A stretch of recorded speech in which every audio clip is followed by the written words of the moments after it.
Selamat pagi semuanya.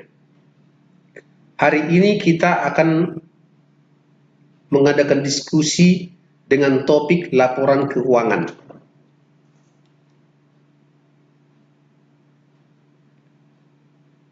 Laporan keuangan itu penting.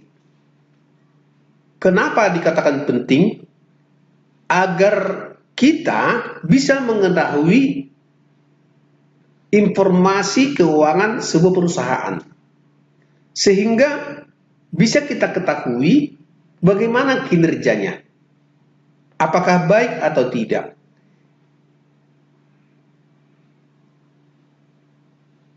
Sebuah perusahaan yang memiliki laporan kinerja keuangan yang baik, kemungkinan besar juga akan memiliki nilai yang baik.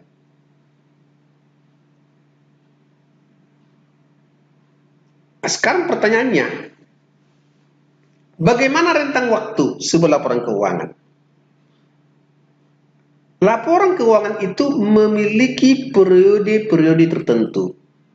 Biasanya disebut dengan periode akuntansi. Periode akuntansi itu biasanya tanggal 1 Januari sampai tanggal 31 Desember tahun berjalan. Jadi dimulai tanggal 1 Januari, berakhir 31 Desember.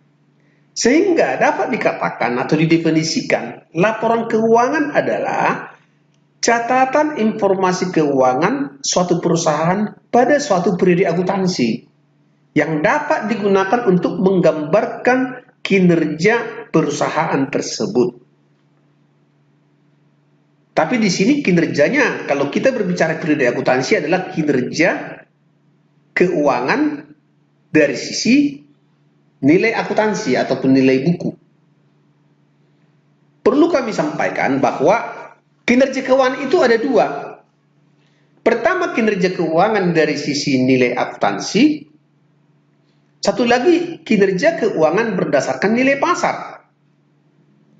Kinerja keuangan berdasarkan nilai akuntansi itu, contohnya adalah tingkat pengembalian aset, tingkat pengembalian investasi, tingkat pengembalian ekuitas, tingkat pengembalian dari pekerja, bagaimana net profit marginnya. Itu semua adalah laporan yang menggambarkan kinerja keuangan dari sisi akuntansi. Jadi nanti di laporan keuangan itu lengkap, itu bisa kita hitung keberadaannya. Satu lagi adalah laporan berdasarkan kinerja pasar. Ini biasanya adalah perusahaan yang publish di pasar modal. Apa yang paling mempengaruhi? Pertama adalah nilai perusahaan tersebut di pasar.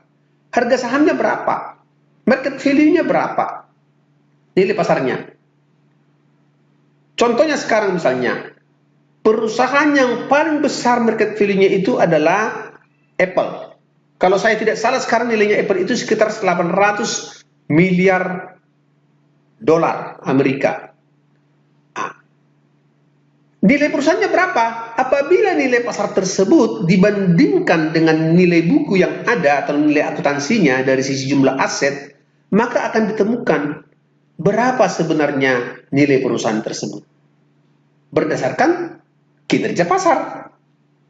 Nah, jadi secara umum dikatakan nilai kinerja perusahaan berdasarkan kinerja pasar itu merupakan perbandingan antara nilai pasar dengan nilai buku daripada total aset, atau sering juga disebut dengan Tobin's Q, di mana kalau nilainya lebih besar dari 1 itu menandakan bahwa dia itu berkinerja pasar baik.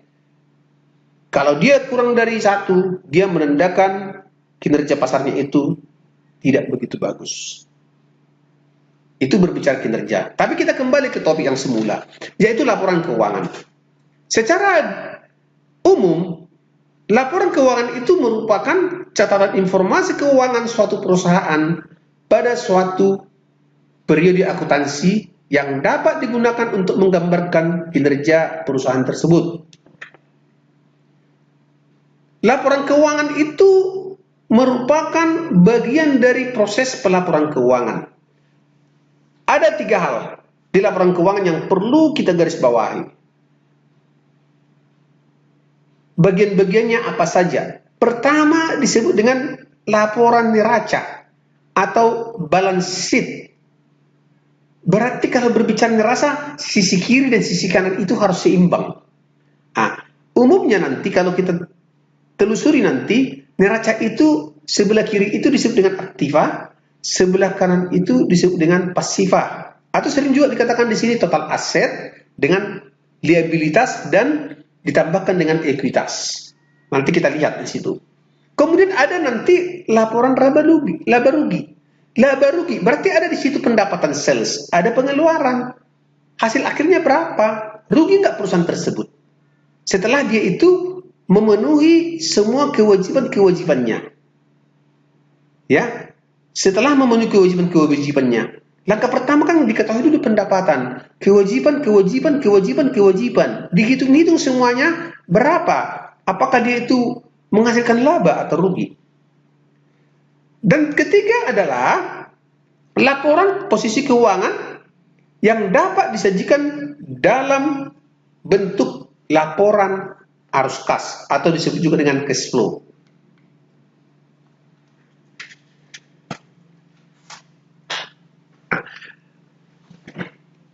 Secara visual bisa kita lihat di sini laporan keuangan itu seperti apa.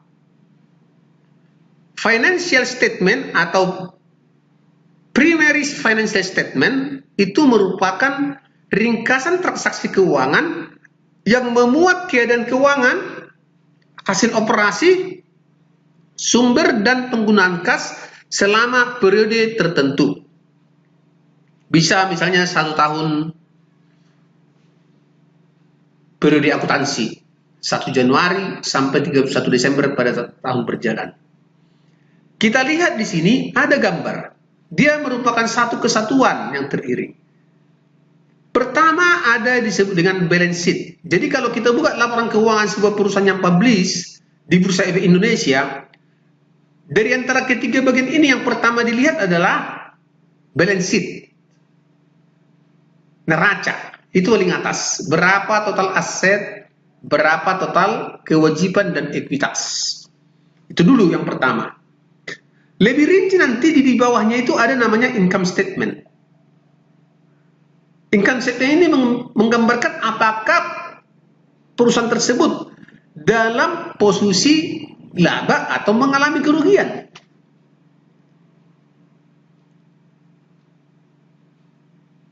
Yang ketiga adalah cash flow-nya seperti apa atau arus kasnya seperti apa. Jadi kegiatan sehari-hari, ini masuk, ini keluar, belanja ini, itu semua ada di dalam cash flow.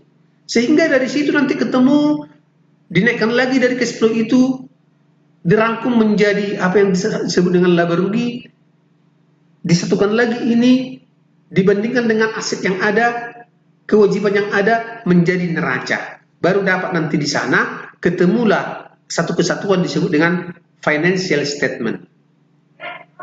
Financial kan artinya keuangan, statement pernyataan, berarti pernyataan keuangan atau disebut juga dengan laporan keuangan. Apa tujuan pelaporan keuangan? Ada 3 hal di sini yang menjadi tujuan. Pertama disebut dengan tujuan umum, kedua tujuan pokok, ketiga tujuan lain-lain yang di luar umum dan pokok. Yang pertama tujuan umum adalah menyediakan informasi yang bermanfaat untuk pengambilan keputusan. Itu dulu. Jadi secara umum tujuan pelaporan keuangan adalah menyediakan informasi yang bermanfaat untuk pengambilan keputusan. Berarti ada di sini decision making. Berdasarkan data-data yang ada nanti. Makanya dibuat lebih rinci. Tujuan pokoknya apa? Pertama, menyediakan informasi untuk menilai prospek arus kas. Apakah arus kasnya baik? Apakah arus kasnya buruk? Bisa kita lihat dari tujuan pokok nanti, dari arus kas ini. Oh, ini kondisi arus kasnya seperti apa? Lancar nggak arus kasnya itu? Kalau nggak lancar berbahaya, kalau lancar ya syukur. Berarti dana-dana kewajiban-kewajiban jangka pendek itu bisa kita penuhi. Kedua,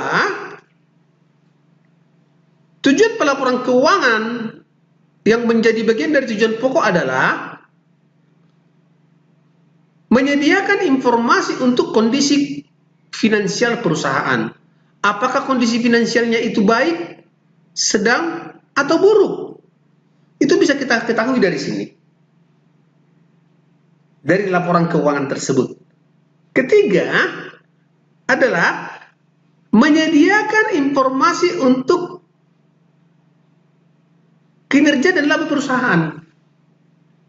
Kalau ROI-nya kecil, berarti kan tidak begitu bagus tingkat pengembalian aset. Kalau ROI-nya kecil, berarti kan tidak begitu bagus tingkat pengembalian ekuitasnya. Net profit margin kecil, sama juga. Laba kotor kecil, berarti kewajiban-kewajiban terlalu banyak. Banyak hal nanti kita buat di sini untuk kembali kepada tujuan di atas, menyediakan informasi yang bermanfaat untuk pengambilan keputusan. Termasuk juga penggunaan dan sumber dana. Kita bisa ketahui dari laporan keuangan tersebut. Penggunaannya kemana saja yang kita gunakan. Apakah untuk kepentingan prioritas perusahaan, atau asal dikeluarkan tanpa ada prioritas-prioritas tertentu. Itu merupakan tujuan pelaporan keuangan, yaitu menyediakan informasi untuk penggunaan dan sumber dana. Sumber dananya dari mana? Apakah mengutamakan utang atau ekuitas? Apakah mengutamakan dana eksternal dibanding dengan dana internal? Kalau eksternal itu berarti kita melakukan utang, pinjam dari bank, ataupun menjual saham. Itu masuk investor-investor dari luar. Internal dari mana? Dari laba ditahan. Atau dividen itu sebagian dari situ jangan dipakai atau dibagikan dulu.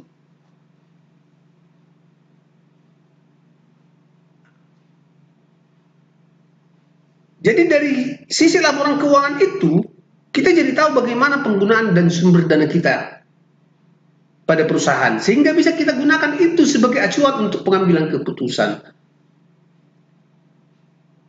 Ada tujuan lain. Pertama, menyediakan informasi untuk membuat keputusan dan kebijakan di masa depan. Ini betul. Dengan berdasarkan informasi-informasi tadi, kita jadi tahu apa yang harus kita lakukan untuk kebijakan masa depan. Kita mengutamakan mengejar pertumbuhan kah, diversifikasi produk kah, atau diversifikasi pasar. Banyak hal bisa kita lakukan. Kemudian bagi para investor atau pemilik, tujuan lain adalah menilai kinerja perusahaan. Apakah baik-baik saja perusahaan ini? Apakah tidak cukup baik? Kemudian terakhir adalah menyediakan informasi untuk memahami, memberikan penjelasan dan interpretasi guna memahami informasi yang disajikan. Mohon maaf, saya coba baca sekali lagi. Menyediakan informasi untuk penjelasan dan interpretasi guna memahami informasi yang disajikan. Berarti dari tadi arus kasnya berapa juga laba rugi, berapa neraca. Dari situ nanti menjadi suatu kesatuan informasi, digunakanlah itu untuk pengambilan keputusan. Tadi kita sudah berbicara tentang laporan keuangan ya. Kita sudah bicara tentang laporan keuangan. Ada 3 jenis. Apa tujuannya? Sudah jelas. Selanjutnya adalah kita harus mengetahui siapa yang memakai ini. Yang pasti pemakai pertama adalah manajer organisasi. Itu pasti. Manajer organisasi. Apa keputusan yang diambil oleh manajer? Pertama, kemana kegiatan diperluas? Apakah kegiatan tersebut dikurangi? Atau ditingkatkan? Itu terkait keputusan dari manajer organisasi. Diversifikasikah atau tidak? Kemudian bagaimana prestasi bawahan? Departemen mana yang kinerjanya paling buruk? Individu mana kinerjanya paling buruk? Paling buruk seperti apa? Yang memberikan kontribusi terkecil bagi perusahaan sesuai dengan fungsi tugasnya. Atau siapa yang terbaik? Departemen mana yang terbaik yang memberikan kontribusi kepada perusahaan? Itu bagi manajer organisasi. Siapa yang akan diberi penghargaan? Itu bisa kita berikan. Bonus siapa yang dapat? Sama siapa bonus paling tinggi? Itu bisa dipakai oleh manajer organisasi. Kedua, bagi kreditur. Kreditur itu misalnya bank. Dia pasti memakai laporan keuangan itu untuk keputusan pemberian pinjaman. Apakah perusahaan itu layak diberi pinjaman? Makanya kenapa perusahaan dengan ukuran kecil itu lebih sulit mendapatkan pinjaman daripada perusahaan besar. Karena perusahaan besar itu memiliki aset yang jauh lebih besar dibanding dengan perusahaan kecil. Sehingga dia memiliki aset-aset yang menjadi jaminan bagi pemberi pinjaman. Karena itu merupakan bagian dari syarat dari pemberian pinjaman. Jadi memang dari laporan keuangan bisa kita ukur, asetnya bertumbuh nggak asetnya, ada berapa nilai asetnya, ya kan bisa kita tahu dari situ. Bisa kita tahu dari sana, berapa besar asetnya, layak nggak ini diberi pinjaman. Berapa jumlahnya, berapa periodenya, berapa pendapatan perusahaan tersebut salesnya, apakah salesnya itu meningkat dari tahun A ke tahun B? Ini menjadi dasar bagi kreditur untuk pemberian pinjaman berapa besar dan jumlah periode. Termasuk bagi supplier juga. Bagi supplier apa? Ingat, tidak semua supplier itu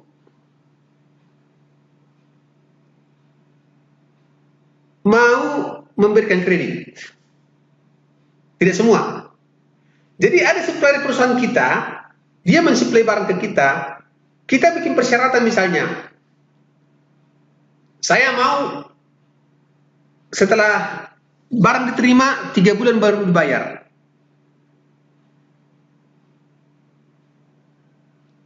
Berarti ada kesepakatan antara kedua belah pihak. Pihak supplier mau menyetujui kesepakatan itu kalau dia lihat konsumennya itu mampu membayar kewajibannya berdasarkan laporan keuangannya ada. Kalau utangnya banyak sekali, belum tentu mau dia. Belum tentu mau.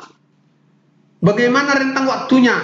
3 bulan kah? 6 bulan kah? 1 bulan kah? Itu bisa dilihat dari laporan keuangan sebelum diambil keputusan oleh supplier. Baik barang maupun jasa. Kemudian, pemakai laporan siapa lagi?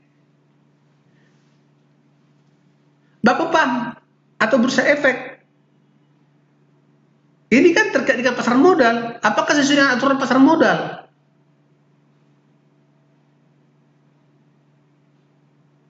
Kalau tidak sesuai bagaimana? Apa punishment-nya? Kalau sesuai, syukur. Makanya dikatakan di sini pemakai laporan adalah Bapepam ataupun Bursa Efek. Apakah laporan tersebut sesuai dengan aturan yang ditetapkan oleh Bapepam? Ada lagi, pemakai laporan itu adalah Pemda ataupun DPR. Apakah perusahaan mengikuti aturan yang ditetapkan sesuai dengan norma-norma ataupun peraturan perundang-undangan dalam pembuatan laporan keuangan? Selanjutnya pemakai laporan adalah Bank Indonesia.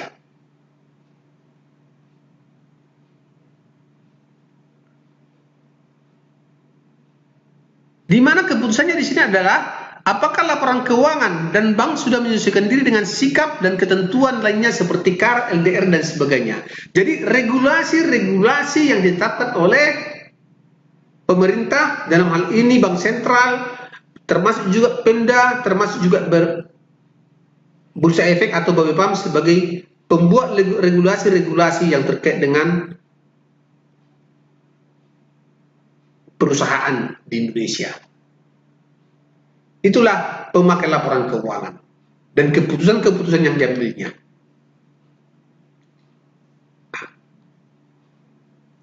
Selanjutnya,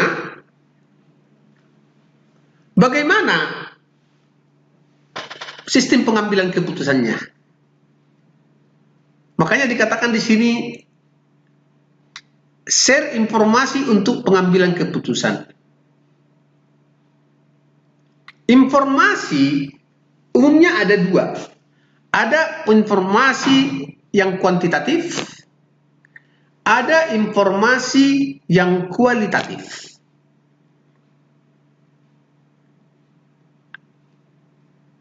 Informasi kualitatif jelas, informasi-informasi yang fundamental lah itu, baru isu-isu, nah seperti itu. Yang kuantitatif ini yang perlu kita diskusikan. Ada informasi akuntansi, ada informasi non akuntansi. Berarti nilai pasar itu bukan informasi akuntansi, informasi pasar itu. Tapi itu bagian dari informasi kuantitatif, Tobin skew misalnya. Atau market to book ratio. Itu menggambarkan kinerja sebuah perusahaan. Bisa juga merupakan pertumbuhan sebuah perusahaan. Kemudian, informasi kuantitatif itu, contohnya laporan keuangan. Itu merupakan bagian dari informasi kuantitatif sebuah perusahaan. Data tambahan, catatan laporan keuangan seperti apa, keterangan-keterangannya bagaimana, itu di sini. Jadi inilah kita rangkum menjadi satu sebelum kita mengambil keputusan. Share informasinya seperti ini.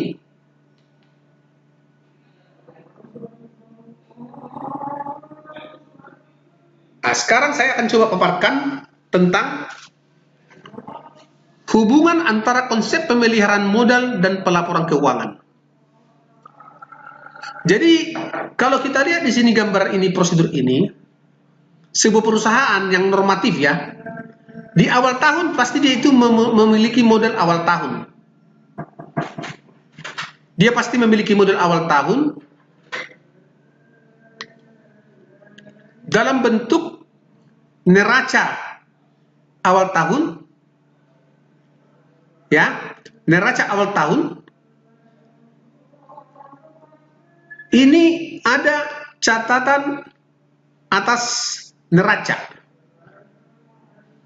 Kemudian dia bertransformasi atas 3 bentuk, yaitu ada laporan rugi laba, ada laporan arus kas, ada laporan perubahan ekuitas, ada catatan laporan terkait. Jadi nanti kalau Anda membaca laporan keuangan sebuah perusahaan, paling atas itu neraca. Setelah neraca itu biasanya ada laporan rugi laba. Setelah ada laporan rugi laba, ada laporan perubahan ekuitas. Setelah ada itu ada namanya laporan arus kas. Kemudian ada catatan-catatan laporan terkait yang lebih rinci. Ya, itu dari awal tahun dimasukkan itu semuanya per bulan, kemudian per triwulan. Masuk per triwulan berarti triwulan pertama, triwulan kedua, dirangkum lagi setengah tahunan, triwulan ketiga, dibuat lagi triwulan keempat. Setelah itu dirangkumlah ini satu kesatuan menjadi neraca akhir tahun. Ya, dia menjadi neraca akhir tahun. Dia merupakan modal akhir tahun. Tadi modal awal tahun, ada di sini modal akhir tahun. Ada perubahan modal, transaksi keuangan dan penyesuaian yang dicatat. Jadi ada apapun transaksi yang terjadi, kita catat. Apa yang terjadi di sana, kita catat. Sehingga menjadi neraca akhir tahun. Apakah bertumbuh atau meningkat atau tidak? Itu kita lihat dari perubahan modal, apa-apa saja transaksi keuangan yang kita lakukan, bagaimana kita menyesuaikannya, itu pencatatannya. Kita masukkan ke dalam. Rugi laba, arus kas, semuanya kita masukkan sehingga hasilnya adalah neraca akhir tahun. Ya, itu dulu untuk hal yang pertama tentang laporan keuangan. Nanti kita akan masuk ke sesi 2.